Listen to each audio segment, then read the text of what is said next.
Hi folks, it's Dave here from the iReady podcast, giving you my post-match reaction to that very disappointing performance and result today away at Pittodrie, where we have been defeated 2-0 by Aberdeen. Yes, very, very disappointing, shall we say, but I will get into the game shortly. Michael Beale put out the same Rangers team which defeated St Mirren last weekend, a team consisting of Alan McGregor, James Tavernier, John Souttar, Ben Davis, Borna Barisic, John Lundstrom, Nico Raskin, Todd Cantwell, Malik Tillman, Fashion Jr. and Alfredo Morelos. On the bench, McLaughlin, Rudvan, Hadji, Matondo, Kamara, Arfield, King, Lovelace and Rice. So still a few big names missing there.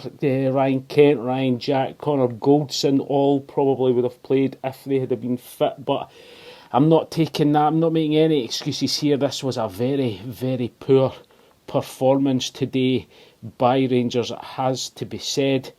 Now, getting into the first half, we certainly had chances galore and really should have been going in at half-time winning the game, but we didn't. So the first sort of 10 minutes of the match, there wasn't much to write home about. Rangers having all the possession but really not doing anything with it. Plenty of passing the ball about, but getting into the final third we saw absolutely nothing. But then the first real chance of the game, and it was a great chance. It was on the 12th minute where James Tavernier crossed the ball from the right-hand side, the right wing, to the back post, trying to find Fashion Sakala. He managed to get his head to it and head the ball back into the centre of the penalty area. It was picked up by Alfredo Morelos, who had his back to goal. It was a great piece of skill by Morelos. He kept the ball under control, flicked it, twisted on the volley. A great shot, Aberdeen defender on the line that pinged off him, really unfortunate there, fell back to John Lundstrom, who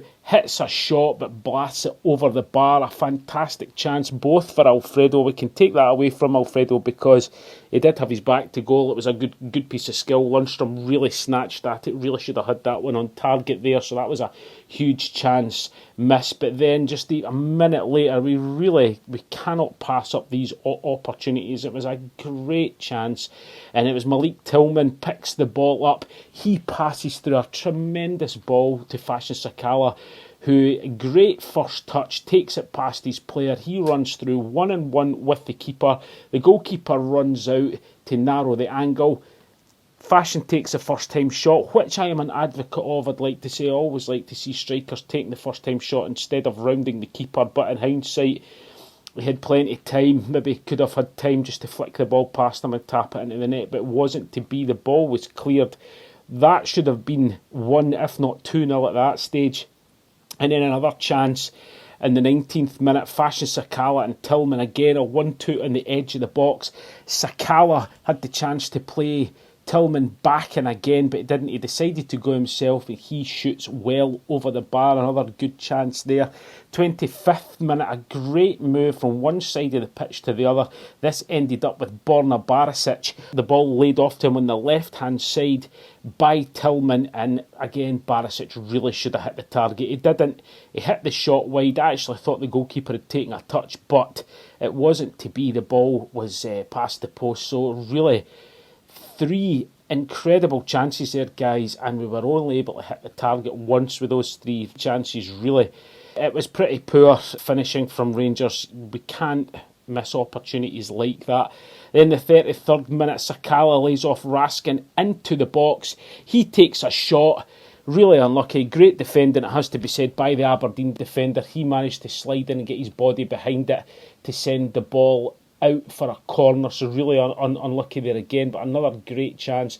Then things started to slow down after that, and a sort of silly yellow card for Todd Cantwell in the 38th minute for a late challenge.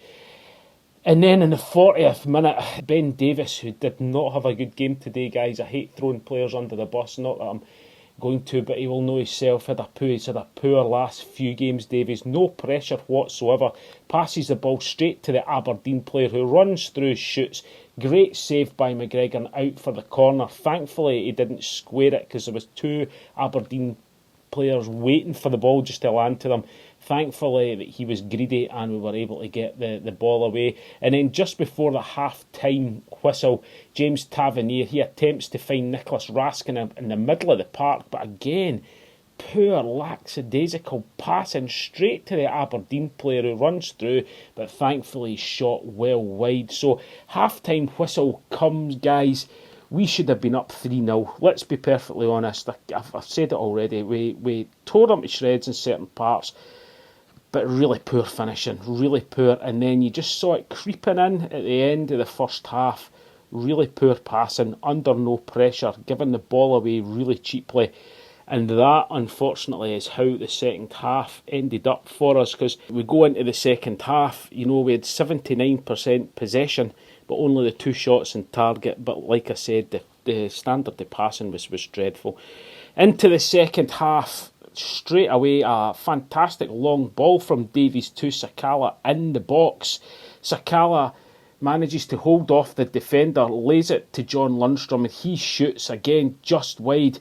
They gave it offside. I don't think so at all. There's a few decisions as well, it's got to be said today, that didn't go our way. I didn't think Sakala was offside, but regardless, Lundstrom shoots wide. It's not in target, and it's still 0-0. But then a minute after that, there is a goal for Aberdeen. What can we say about this one? As soon as it went in, I thought that is one of the luckiest goals that you'll see. Aberdeen winger on the left-hand side goes to put in a long cross into our box. Now, this was from another misplaced pass, I have to say, so, again, our own downfall here, guys, that this happens, but a cross right into the back of the box, and it was a cross. It deceived everyone, including Alan McGregor, and ended up high into the top right corner. Aberdeen take the lead. So like I said, sheer luck from their goal there, but all coming from our own making, unfortunately, and it's just not good enough. And then Aberdeen just decide to try and waste as much time as possible, as it is their right. A lot of players going down, a lot of niggly fouls to get the ball, stopped, and the time stopped. And Rangers couldn't really do anything. And then on the 57th minute, it went complete disaster for Rangers, because Aberdeen scored their second goal of the game. And again, it was a cross in from the left-hand side, and there was the Aberdeen striker, Majowski. Simple header, saying simple header, it was simple for him. He got up between the 2 defenders, nobody really marking him, 2 defenders there, and he was able to get the header past McGregor to make it 2-0. Now, to me, both players looked offside. Majowski's arm looked offside, and certainly the other Aberdeen attacker in the build-up, or in the box, should I say, was offside by a mile. This did go to VAR review, so I was fully expecting the goal to be disallowed, but it wasn't. It was allowed to stand, so another questionable decision there from the VAR refs, but Aberdeen's goal did stand, and that was us 2-0 down after that. And again, we just had another 10 minutes of Aberdeen going down constantly, slowing the play down, so we couldn't get any momentum going whatsoever, and it worked for them, because it wasn't until the 66th minute that we had a shot, and it was from James Tavernier. There was a corner in from a short corner. James Tavernier hits the shot, curls it just over the bar, unlucky there, but again, not on target. And then in the 74th minute, our best chance the whole of the second half, which we really should have scored with. Again, it was a point-blank shot from James Tavernier inside the 6-yard box. It was a corner put in. The ball falls to Tavernier. He hits the volley, but unfortunately hits it straight at the goalkeeper. If it had been a couple inches either side, it would have been a certain goal, but it wasn't. So we knew at that stage it wasn't going to be our day, guys. We really did. A minute later, a fantastic through ball from Malik Tillman to Rabbi Matondo, who had came on 10 minutes earlier for Nicholas Raskin. Matondo runs through, he hits a great shot. I thought it was going in the top corner, and just at the last second it swerved, clipped the post, and goes out harmlessly for a goal kick. And then 84th minute, free kick inside to the box when Malik Tillman with a glancing header, but it was well past the post again, still 2-0. 88th minute, Matondo trying to get a wee bit of energy into the Rangers team. He hits a shot for the edge of the box, which is just past the post. Unlucky there. And then, too little too late, 89th minute, Scott Arfield on, the man, we can almost rely on this guy to get goals from the subs bench. He comes on for Fashion Sakala, who goes off, but absolutely nothing from there. There was 8 minutes injury time added on, and we were expecting a wave after wave of attack by Rangers, and it really didn't work out there. And the full-time whistle blew. Like I said, it was a mixture of lackadaisical defending, misplaced passing. We had lots of possession, but just could not get a shot on target. And the clear-cut chances that we did have, we could not convert. It was a very poor performance, guys. I was listening to the commentators trying to give a man of the match. They gave it to John Souttar, who possibly was our best player, but again, without really doing anything at all. And after watching that, after watching how easily Aberdeen were able just to pick us off because our passing was so poor, I honestly can't remember a game where I have just been sitting counting the amount of misplaced passes that we have put together.